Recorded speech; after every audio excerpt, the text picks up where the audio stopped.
Good afternoon, everyone. It's always great coming in to see everybody. Been a very interesting 4 days up in the Springfield area, as you know, with the weather, and actually I'm having my second helping because there's no dinner tonight. I just want you to know we're having sandwiches again. 2 pieces of turkey are left, and I think roast beef because my next door neighbor has a generator. You get 4 hours a night, but it's been a very trying last couple of days. But comforted by the fact that on Saturday, during the snowstorm, Western New England pulled out a very exciting 40-37 win over Endicott, who was previously undefeated and had received some votes in the American Football Coaches Association poll. And so it's a real pleasure to introduce our gold helmet winner, Mike Graham, who was a very special player in that game and was the special teams player of the week in our conference in the New England Division III player of the week. Michael returned 2 kickoffs for touchdowns. 85 yards just before the end of the first half, and then with 4 seconds remaining in the third period, returned another kickoff, 83 yards. And as coaches, you know how momentum changes are. Endicott both times got within 3 points with touchdowns at those junctures. And he just quickly turned the momentum back in the favor for Western New England. He actually missed a third kickoff return for a touchdown when he was caught from behind, and that led to another score. And right now, this young man from Norwalk, Connecticut is the nation's, well, actually all divisions, kickoff return leader. So, Michael, congratulations. You did a great job. And as Coach Murphy alluded to, being leaders, you're a leader of our team, and we're very proud of you. Congratulations. Thank you.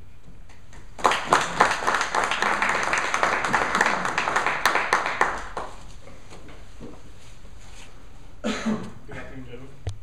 First of all, I'd like to thank Ken for nominating me for this award, and I'd like to thank all the writers who basically saw what we did over this past weekend and how, through all the weather, we overcame the obstacle of being Endicott, who was supposed to be like the most dominant team. Like, we saw all the writings about them, how they were supposed to like basically come in and dominate us through the whole game. But we're a team that doesn't give up. We fight back. We play as one unit. Like, we're basically a bunch of brothers.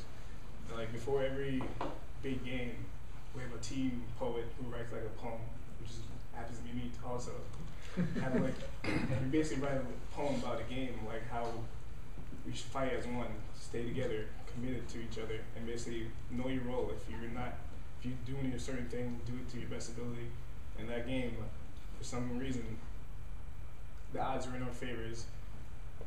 And the first kickoff return, ironically, I ran it and I lost my shoe at the 40-yard line with ice on the bottom of my foot, like in a ball. And my first instinct was to stop running because there's no way I could run a touchdown back with one shoe on because I'm going to be wobbling, lopsided. But I persevered, broke 3 tackles, and just scooted my way to the touchdown. And then the second one, ironically, the kicker kicked it to me because we lined up in a stack because they didn't want me to get the ball. And then he noticed it was coming to me. The first thing I remember, one of my teammates saying, who was the one up man, he was like, "Oh, let's go on to him." And then, again, I broke another tackle, fully wrapped, broke it, and just dove in end zone for the second one. And the third one, as you mentioned, I almost brought it back, but just 1 block away. Could have been another record, but all that matters to me is that we won the game, came up on top. Now I'm focused on playing UMass Dartmouth, stay undefeated in the conference, and playing Framingham State in basically the division game, and then see what happens after that. But right now I'm focused on the UMass Dartmouth game. Hopefully all goes well for that, and I thank you for giving me this award. I appreciate it a lot. Thank you. Yes, with that win, Western New England went to 8-1, won the boy division of the New England Football Conference, and wind up the season at UMass Dartmouth on Saturday, and then we'll host Framingham in the NEFWA championship game the following week. So good luck to everybody, and hope you get your power back if you haven't lost.